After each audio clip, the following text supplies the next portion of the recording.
Good morning दोस्तों। नामावली का जब गान करते हैं तो शिल्पिल्ले बाई का स्मरण आता है उसमें। आई होप कि आप सब सुत बिस दियो पूज शिल्पिल्ले भक्ति रसीली पाई।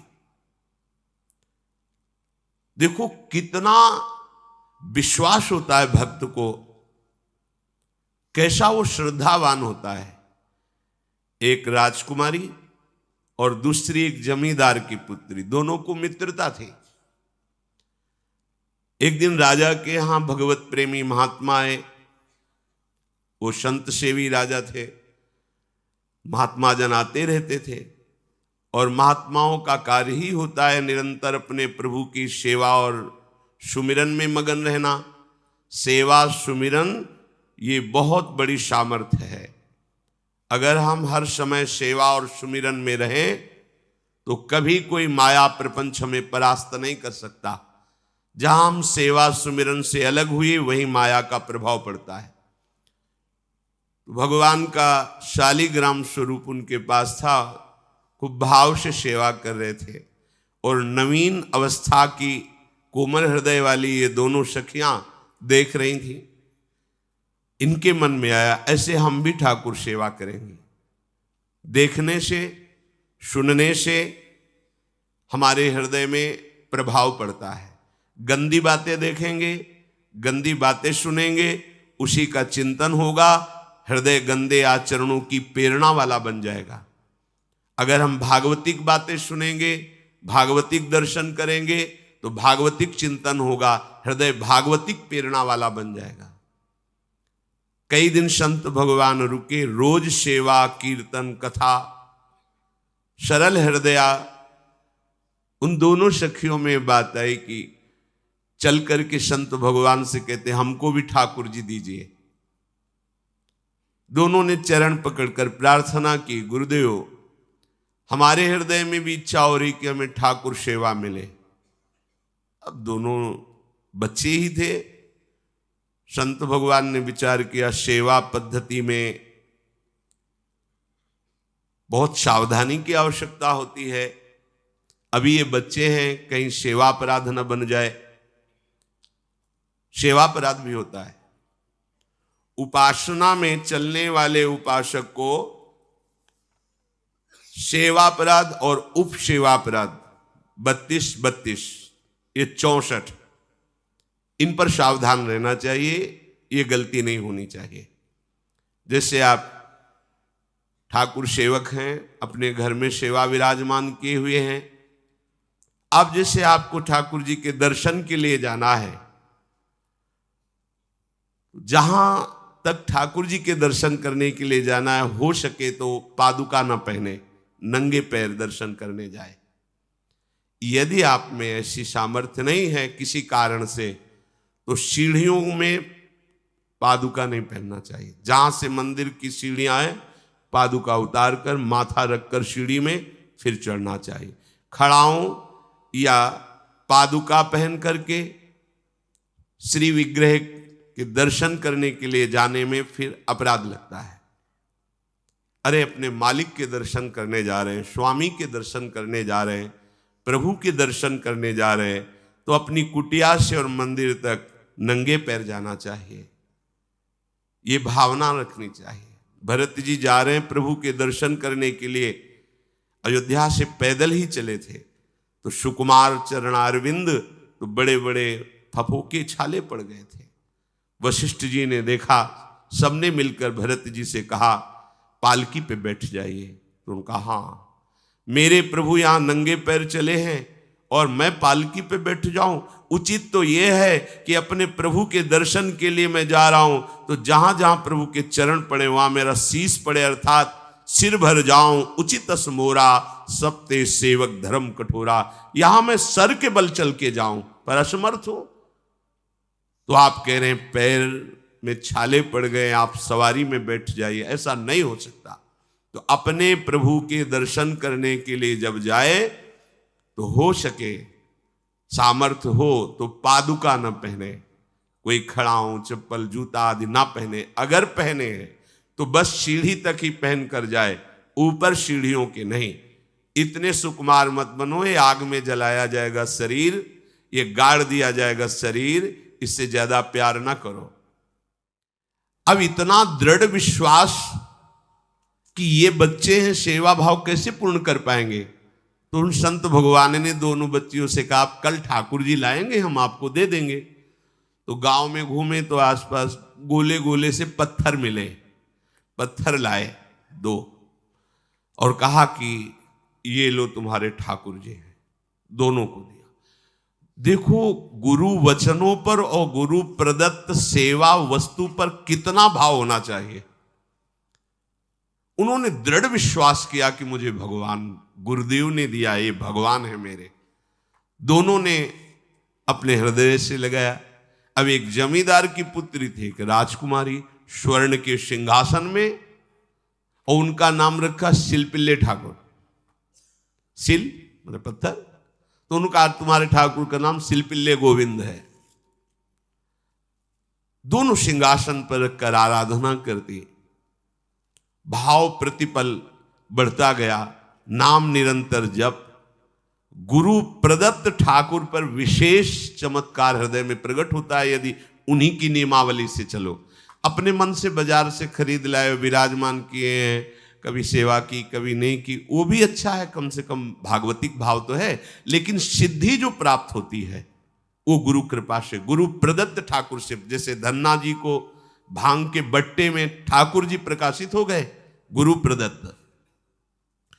अब ये सखियां जब बड़ी हुई तो इनके ब्याह की बात हुई।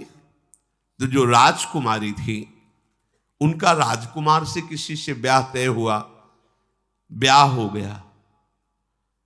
अपने माता पिता से जब विदाई ली तो अपने ठाकुर जी को जो सिंहासन में थे, सिंहासन से एक सुंदर पेटी में से और गोद में रखकर, और अंदर ही अंदर जल रही है कि प्रभु मैंने प्रीतम आपको माना है, संसार के व्यवहार में ये प्रीतम बना हुआ है, पर प्रभु हमारे प्रीतम 2 नहीं हो सकते, हमने हृदय से आपको माना। इसी विचार में वो बड़ी उदास है। पहले पालकियों में ऐसा राज सैनिक चल रहे हैं, पालकियों में वो बहू जा रही है और राजकुमार घोड़े पर। राजकुमार बार बार पालकी के समीप जाता, दर्शन करने की इच्छा होती है ना, तो उदास देखता, मन में बड़ी गिलानी हुई। उसने कहा, एक नदी थी, उसने कहा यहां हम थोड़ी देर विश्राम करना चाहते हैं, राजकुमारी की पालकी रखी जाए और सैनिक दूर खड़े हो। वो राजकुमार वैसे ही आज्ञा हुई। तो बात करना चाहते हैं पर वो ना देखती है और ना बात करती है। और इतना सुंदर रूप, क्योंकि ब्रह्मचारिणी और भगवत आराधना। अब उसके हृदय में जलन हुई कि ऐसा क्या है जो हमसे बात नहीं कर रही। बस बार बार ऐसे पिटारी खोल के ऐसे ठाकुर जी को देखती। नाम जप और सेवा के प्रभाव से वो सिल नहीं रह गया था, वहां उसको सांवरे श्याम सुंदर की झांकी मिलती थी। जब अपने शिलपिल्ले ठाकुर जी को देखती तो ललित त्रिभंगी श्री लाल जो महाराज श्याम सुंदर दिखाए, अत्यंत आसक्ति। गुरु प्रदत्त किसी भी शब्द में, किसी भी वस्तु में दिव्यता होती है, बस हमारी भावना होनी चाहिए। अरे बोले ये हम नहीं दे सकते, ये गुरु प्रदत्त है, नहीं हम प्राण दे सकते हैं, लेकिन ये नहीं। जिसका गुरु वचन पर, गुरु प्रदत्त वस्तु पर, गुरु प्रदत्त ठाकुर पर दृढ़ निष्ठा हो गई, वही सिद्ध हो जाता है। अब उसने समझ लिया कि पिटारी में जो कुछ है यही हमारे और राजकुमारी के बीच में बाधा है। 2-4 दासियों को बुलाया और कहा इनको बातों में उलझाओ, पिटारी पीछे हमें दो। और प्रवीण दासियां उनको विनोद भाषा में, हंसी मजाक में बात, लेकिन वो उदासीन। धीरे से गोद में पेटी थी, ले ली, हम लिए हुए हैं, आप बातचीत में सारा, और पेटी उनको दे दी। राजकुमार ने राजकुमारी से कहा यही पेटी तो हमारे आपके बीच में बात, फेंक दी नदी में। अब तो जो उसके हृदय में पीड़ा हुई, भारी व्याकुलता। अब राजकुमार है, सैनिकों के साथ तुरंत पालकी उठवाई, महल ले गया। पर वो आसक्त है, इतनी सुंदर राजकुमारी, क्योंकि भागवतिक तेज से संपन्न में आकर्षण होता है। राजकुमारी ने कहा, यदि हमारे ठाकुर नहीं तो मैं नहीं। आज से अन्न जल त्याग, प्राण त्याग दूंगी अगर हमारे ठाकुर जी हमारे समीप नहीं तो। आज से अब एक बूंद पा कैसे पिए?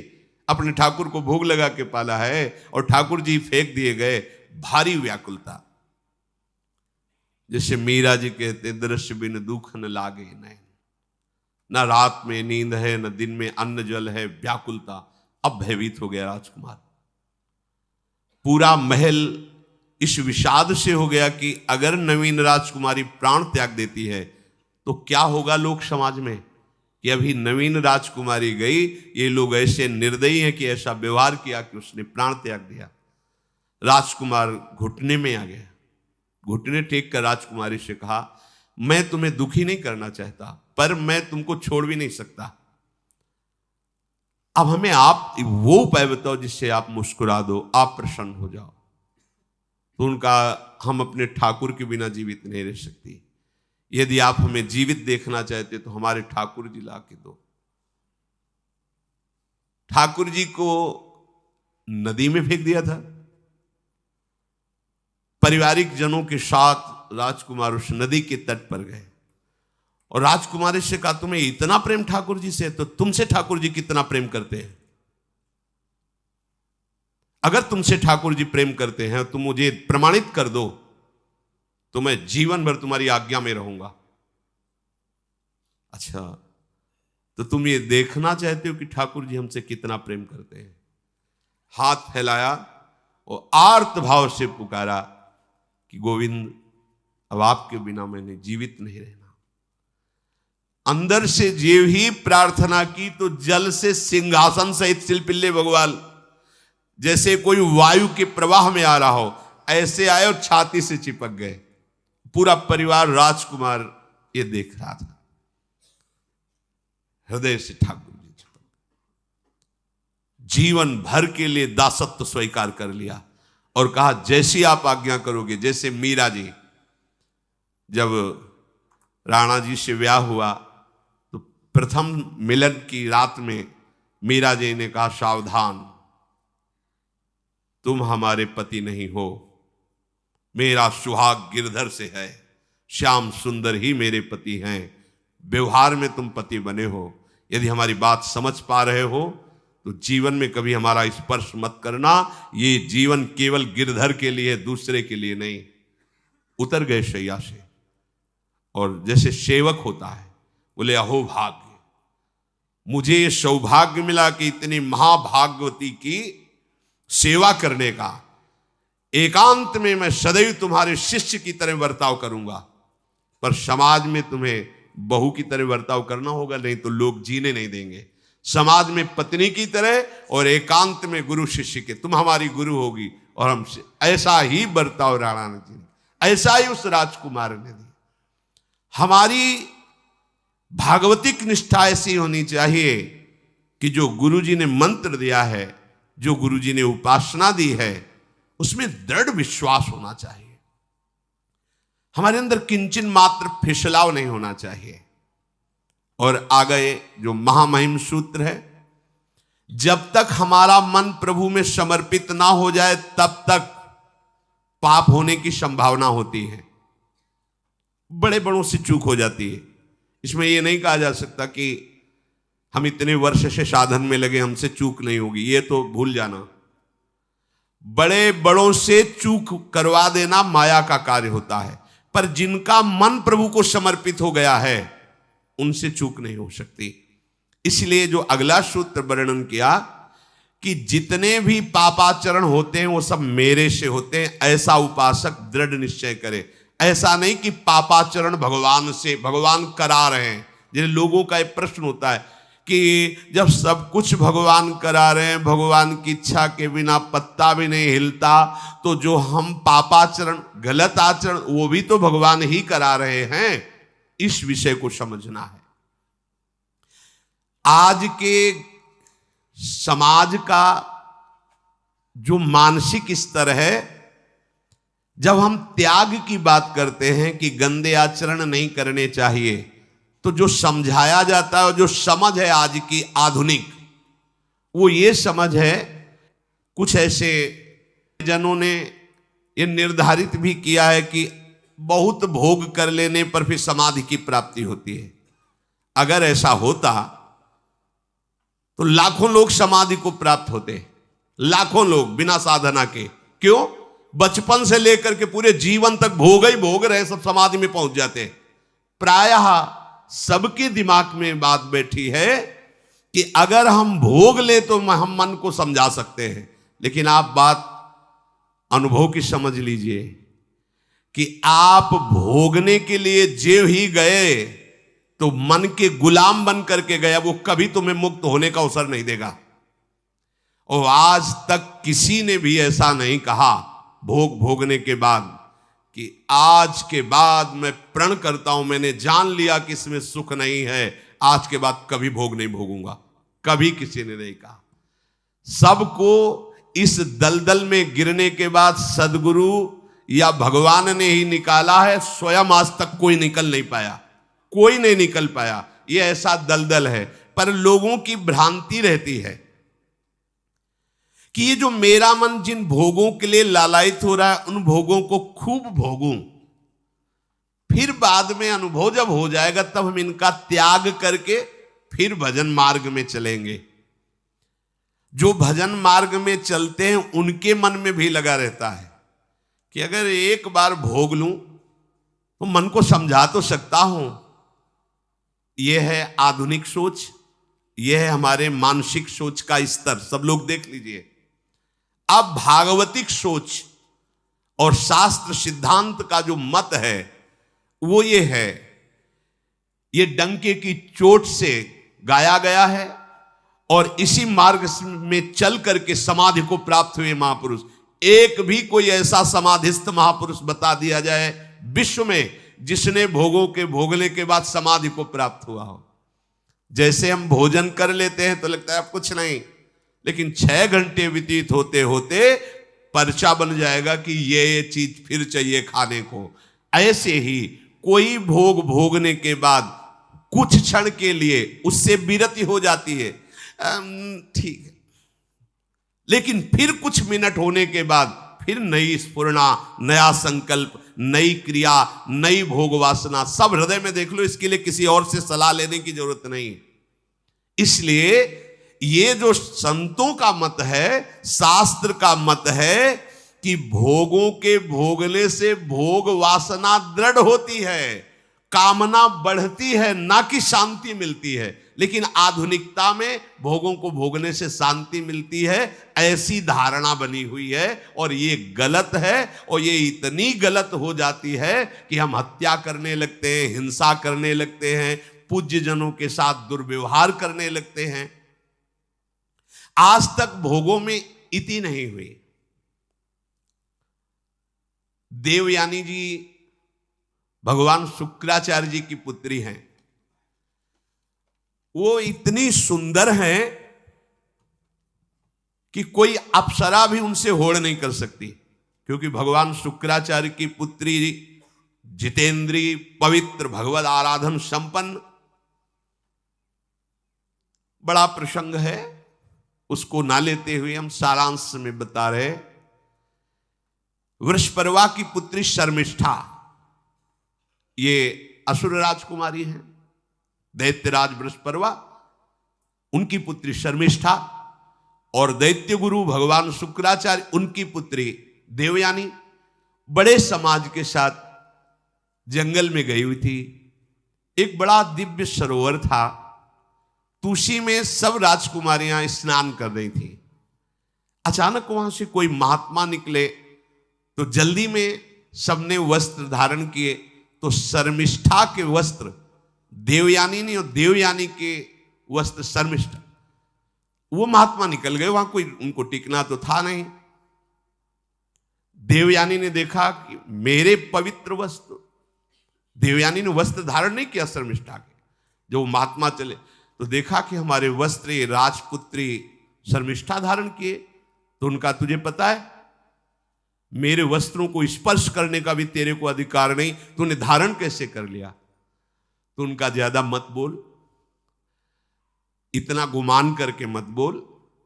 जैसे सब सेवक पलते हैं मेरे महाराज से, ऐसे तेरा पिता और तू भी मेरे महाराज के द्वारा ही पोषित है, क्योंकि वो तो राजा है, सारी सेवाएं वही देते हैं। ऐसा नहीं बोलना चाहिए, क्योंकि गुरु पुत्री है, आचार्य पुत्री है और सम्माननीय है, पर ऐसा वो बोल गई शर्मिष्ठा। देवयानी ने कहा तुझे पता है अगर मेरे पिता की दृष्टि बदल जाए तो 2 मिनट में देवता तेरे पिता सहित संपूर्ण राज्य को नष्ट कर देंगे। मेरे पिताजी के भय से ही देवता आक्रमण नहीं कर। शुक्राचार्य मंत्रवेत्ता है। ज्यादा बात बढ़ गई तो राजकुमारी का शासन चलता है।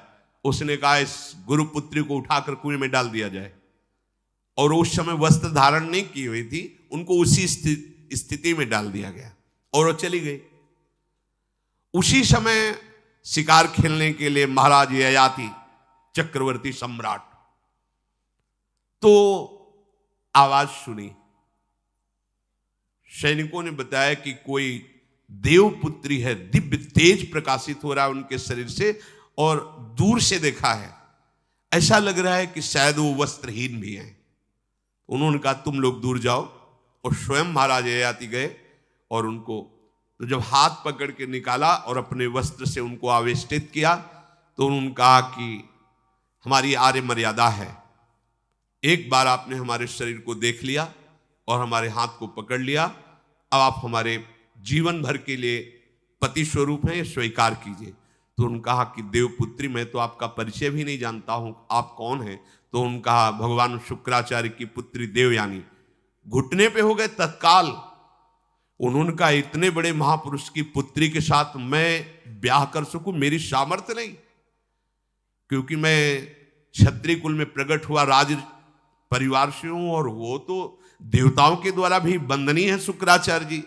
तो उनका आप निश्चिंत रहो, ये विषय मैं संभालूंगी, पर आप मेरे पति हैं, ये स्वीकार कीजिए। बोले यदि शुक्राचार्य जी इस पर राजी हैं तो हम ये बात स्वीकार करते हैं। शुक्राचार्य जी विलंब होने के कारण व्याकुल ही थे। देवयानी जी ययाति जी को लेके गई। बड़ा प्रसंग है, पर उन्होंने कहा जब आप राजी हैं तो हम राजी हैं। शुक्राचार्य जी राजी हुए और वृषपर्वा को सूचना दिया कि मैं तुम्हारे राज्य को त्याग कर जा रहा हूं। वो तो तत्काल आकर चरणों में गिरे, महाराज आपके बिना मेरा अस्तित्व क्या है, आप कैसे राजी हो सकते हो? बोले मेरी पुत्री को दिगंबर करके कुएं में डाल दिया गया, मैं इस अपराध से बिल्कुल तुम्हें माफ नहीं कर सकता। बोले कोई उपाय? तो बोले देवयानी बोले। तो देवयानी ने कहा तुम्हारी पुत्री हमारी दासी होकर चले तो मैं तुम्हें क्षमा कर दूंगी। बोले बिल्कुल ठीक, तथास्तु। पूरे राज्य की रक्षा के लिए राजकुमारी शर्मिष्ठा को देवयानी की दासी भाव में अब महाराज ययाति के महल पे पहुंचे। देवयानी ने कहा कि ये जो दासी भाव में आई हुई हैं ये सर्वांग सुंदरी हैं, और आपका कभी मन उधर चलना भी नहीं चाहिए, अगर चलेगा तो आप हमारे दंड के पात्र बन जाएंगे। स्वीकार कर लिया और बहुत दूर उनके लिए महल का निर्माण करवाया और वो सेवा में आती रही। कुछ समय के बाद जब देवयानी जी के पुत्र हुए तो वन विहार के लिए अपने पुत्रों को लेकर चली, तो उधर शर्मिष्ठा के 2 पुत्र हो चुके थे, इनको पता भी नहीं था, और वो दौड़ कर आए, ययाति को पिताश्री कह करके आलिंगन किया। छोटे छोटे बच्चे। देवयानी ने कहा कि हमने कहा था तुम्हें देखना भी नहीं है, और ये किसके पुत्र हैं? शर्मिष्ठा मुस्कुरा रही थी। देवयानी ने कहा अब तुम्हें दंड देंगी ही देंगी, और चली गई भगवान शुक्राचार्य जी के पास। ययाति भयभीत होकर के गए और शुक्राचार्य से प्रार्थना करे क्षमा कीजिए मुझसे गलती हो गई। और शर्मिष्ठा से ऐसे नहीं मिले। शर्मिष्ठा ने कहा था कि आप जानते हैं कि मैं दासी नहीं हूं, मैं राजकुमारी हूं, ईर्ष्यावश दासी बना करके लाई गई हूं, और मेरी सखी के पति हो इसलिए आप मेरे भी पति हो, मेरा अधिकार है आपसे संतान उत्पन्न करने का, शास्त्रीय सिद्धांत है। शुक्राचार्य जी ने कहा कि जो देवयानी कहेंगी वही हम मानेंगे, क्योंकि मेरी पुत्री है। क्या चाहती हो? तो बोले पुरुषत्व से इनको हीन कर दो। गुस्सा में आके शुक्राचार्य जी ने कहा तथास्तु। उसी समय महाराज ययाति पुरुषत्व से हीन हो गए और वृद्धावस्था छा गई शरीर में। अब ययाति ने कहा, अब सुखी रहोगी तुम? तब देवयानी को भी होश आया कि ये तो क्या हमने अपना ही सर्वनाश कर लिया। कहा, पिताजी अब इसका सुधार कैसे होगा? तो बोले, जो पुत्र अपनी यौवन अवस्था दे देगा वही यौवन अवस्था इनके ऊपर आ जाएगी, वृद्धावस्था उसके पास चली जाएगी। महाराज ययाति ने अपने बड़े पुत्र यदु जी से कहा, तो उन्होंने कहा, इसका प्रयोग कहां होगा? मां के साथ कदापि नहीं। मेरी यौवन अवस्था का प्रयोग मेरी मां के साथ कदापि नहीं, क्योंकि वो बड़े ज्ञानी महात्मा, इन्हीं के वंश में भगवान श्री कृष्ण का प्रादुर्भाव हुआ, इसलिए यदुवंशी कहे गए। सबसे छोटे, शायद उनका नाम पुरु, ऐसा कुछ, उन्होंने कहा, यह जीवन पिता का दिया हुआ है, इस पर पूरा अधिकार है, आप स्वीकार कीजिए। तत्काल वो वृद्ध हो गए, वो जवान हो गए। कई हजार वर्ष तक उन्होंने अपने पुत्र की आयु का विषयों में सेवन किया। फिर उनके मन में एक दिन बहुत घृणा हुई, धिक्कार है मेरे जीवन को और धिक्कार है इस भोगा शक्ति को। अपनी आयु तो गंवा ही दी, अपने पुत्र की भी आयु गंवा दी, फिर भी वैसे ही भोग वासना। तो उन्होंने सबको शिक्षा देने के लिए बात कही, यत् पृथिव्यां व्रीहि यवं हिरण्यं पशवः स्त्रियः न दुह्यन्ति मनः प्रीतिं पुंसः कामः तस्य ते न जातु कामः कामानाम् उपभोगेन साम्यति हविषा कृष्णवर्तमेव भूय एवाभिवर्धते यदा न कुरुते भावं सर्वभूतेष्वमङ्गलं समदृष्टेस्तदा पुंसः सर्वा सुखमया दिशा या दुस्त्यजा दुर्मति भीर्जीर्यतो या न जीर्यते ताम तृष्णा दुःख निवहाम शर्म कामो द्रुतम त्यजेत। जिसका हृदय काम से व्याकुल हो गया है, उसको त्रिभुवन की सारी सुंदरी स्त्रियां दे दी जाएं, जौ धान स्वर्ण पशु सब वैभव, तो भी वो कभी तृप्त नहीं हो सकता। ये महाराज ययाति का अनुभव। त्रिभुवन की विषय भोग भोगने से भोग वासना शांत नहीं होती, वरम और प्रबल हो जाती है। जैसे घी की आहुति डालने पर आग भड़क उठती है, वैसे ही भोगों को भोगते ही रहने पर भोग वासनाएं प्रबल रूप धारण कर लेती है और वो इतना कमजोर हो जाता है कि सोचता है मैं इसके बिना जी नहीं सकता। जब मनुष्य किसी भी प्राणी से राग कर बैठता है तो उसके हृदय की सामर्थ्य नष्ट हो जाती है। किसी भी, देखो ना, छोटे छोटे नशाओं में इतना हम आसक्त हो जाते हैं, अब हम इसके बिना जी नहीं सकते। किसी भी वस्तु का जब हम भोग करते, इसके बिना जी नहीं सकते। इसलिए सबको संदेश महाराज ययाति देते हैं, यदि तुम अपनी कामना को शांत करने वाले, रोकने वाले बन गए तो दसों दिशाएं तुम्हारे लिए सुखमयी हो जाएंगी। विषयी पुरुष को तृष्णा रात दिन जलाती रहती है, बहुत भोग भोगने पर भी वो कभी शांति या तृप्ति प्राप्त नहीं कर पाता। इसलिए जब हम भगवत मार्ग में चलते हैं तो ये तृष्णा और कामना ये डाइन की तरह हमारे हृदय में लगी रहती है। तृष्णा, भोगे हुए भोग को बार बार भोगने की इच्छा, कामना, सुने हुए देखे हुए भोगों को भोगने की इच्छा। तो उपासक जब तक अपने मन को प्रभु में नहीं दे पाता, तब तक मन ये धोखा दे देता है। इसलिए बहुत सावधान रहना चाहिए। प्रभु की शरण में हो करके नाम जप करो और सदैव गुरुजनों की आज्ञा पर रहो, तो ये काम, कामना, वासना, ममता, आसक्ति, राग, द्वेष ये तुम्हें बांध नहीं पाएंगे। इनकी कृपा से आपको भगवत साक्षात्कार हो जाएगा। गुरु वाणी, संतों की वाणी, ये हमारा जीवन बन जाए। अगर ये जीवन नहीं है तो फिर मन हमें ऐसी जगह फंसा देगा जहां से हम निकल नहीं पाएंगे।